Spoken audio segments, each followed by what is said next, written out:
በአንድ ወቅት አንድ ታሪክ ነበርና እንቁራሪቶች ተሰባሰቡና ውድድር ተራራ ለመውጣት አሰቡ።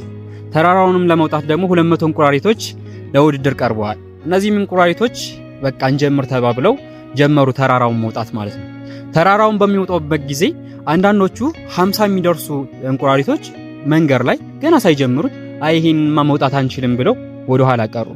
50 የሚደርሱት ደግሞ 150ዎቹ እየወጡ ሳለ 50 የሚደርሱት ደግሞ መካከል ላይ አይ ከዚህ በኋላማ መሄድ አልችልም ብለው 50ዎቹም ወደ ኋላ ቀሩ። እንደዚህ እያሉ እየቀጠሉ ሲሄዱ መጨረሻ ላይ 50 ብቻ ይቀራሉ።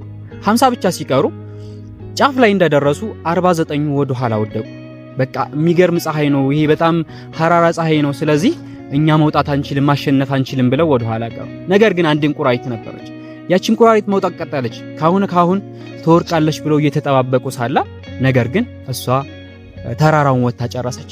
በመጨረሻ እንትኖቹ ጋዜጠኞቹ ምን እየሰራች ነው ምናምን ብለው ኢንተርቪው ሲያደርጓት ያቺ እንቁራሪት ግን ደንቆሮ ነበረች። ስለዚህ በህይወታችን ምን መሆን አለብን? ስኬታማ ለመሆን ደንቆሮ መሆን አለብን። ደንቆሮ ስንል ብዙ ነገራቶች ከዓላማችን የሚያፈናቅሉን ብዙ ነገራቶች ይመጣሉ፣ ብዙ አልባሌ ነገራቶች ይመጣሉ። ግን እነዛን ነገራቶች ጆሮ ዳባ ብለን ማለፍ ይኖርብናል። ስኬታማ ለመሆን ይህን ማድረግ አለብን ማለት ነው።